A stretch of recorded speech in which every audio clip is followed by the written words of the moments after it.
Welcome to another Mr. Moore and Mr. Rockenstein Rockin' More math lesson. So today's lesson, now that I've got your attention, today's lesson is going to be on quadrilaterals. And the objective that we want to have you know by the end of this is you will be able to name the properties of a quadrilateral and identify polygons that are quadrilaterals. And you've seen something like this, a chart like this, where it has a bunch of different polygons. Well, those polygons fit into different categories. A polygon, if you remember, is a flat is a two-dimensional shape. So it's going to be a flat shape that has straight sides. It has to have at least three sides. They're going to be closed. There's no openings, and there's not going to cross. And so all these shapes fit into that. But we can take these shapes and put them into other, categories like triangles, which you learned about, a pentagon, quadrilaterals, hexagon. And so today what we're going to be focusing on is quadrilaterals. And a quadrilateral, Quadrilateral. kind of a fun little sound, is a polygon that has four sides. Quad means four. So when you see quad, when people talk about like a quad motorcycle, that means it's got four wheels.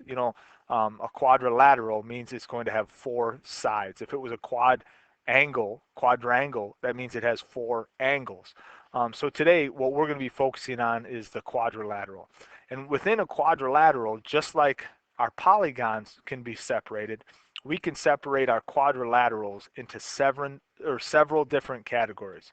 And a quadrilateral can be a parallelogram, it can be a kite, it can be a trapezoid, and then even inside those categories, a parallelogram can be a rectangle or a rhombus, and then our rectangle or rhombus could also be a square. Our trapezoid could also be an isosceles trapezoid. So just to give you the definitions and talk to you about what they are, a parallelogram. Well, a parallelogram is a quadrilateral where the opposite sides are parallel. Pretty simple, right? Opposite sides are parallel. So these shapes that I have right here are parallelograms. You'll notice both sides or opposite sides are parallel. And one of the marks we use or something that we show that sides are the same as we're going through, just to let you know, is we might put like a line through them or something like that. That means this side is equal to this side. I know they're equal and I can see that they're parallel. These two sides are parallel. Just like over on this shape, this parallelogram, this side is parallel to this side, and this side is parallel to this side. If I straighten it out, it looks even better. So that's a parallelogram. Now, within a parallelogram, you could also put define a shape even further. A parallelogram can also be a rectangle, which a rectangle is just a parallelogram with four right angles. And we have this rectangle right here that we just looked at. You'll notice each of the corners or the vertices has a right angle. Doesn't matter how long the sides are. If opposite sides are parallel and it has four right angles, we can call that a rectangle. Doesn't matter how big, how small, anything like that. Doesn't matter if all the sides are equal, if only a couple of them are. That fits into the rectangle category. We could also have them fit into our rhombus category, which a rhombus is just a parallelogram where all the sides are congruent, which means all the sides, congruent just means the same. So if all the sides are the same length, and this one is not a rhombus, but hold on. Here's my rhombus. So you can see by looking at this shape, all of the sides are the exact same. Not only are the exact same, but opposite sides are parallel. This side is parallel to this one. This side is parallel to this one. So that makes this shape a parallelogram, but it also makes it a rhombus because all of the sides are congruent or the same. After that, we can look even further in the parallelogram category and we can look at a square. Well, what's a square? A square has the characteristics of a rectangle and a rhombus. So it has all four sides are congruent, so all the sides are the same length, but also it has four right angles. So you can look, this rhombus doesn't fit into the square category. We don't have the right angles.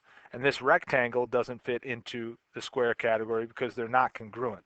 But we could take a shape like this square right here, and you'll notice there's four right angles, and all the sides are congruent. That's how we get that quadrilateral to be a square.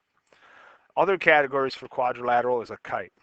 Well, what's a kite? A kite has four sides, duh, right? It's a quadrilateral, but the two pairs of adjacent sides are congruent. And by adjacent, what we mean is they're next to each other.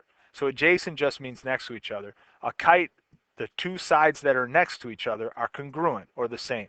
So an example of a kite would be, all right, so this would be an example of a kite. You can see the sides next to each other, or congruent sides, or adjacent sides, are congruent. They're the same length. And it has two sets, two pairs of congruent sides. These two are the same length, and then these two are the same length. And then our last quadrilateral would be a trapezoid.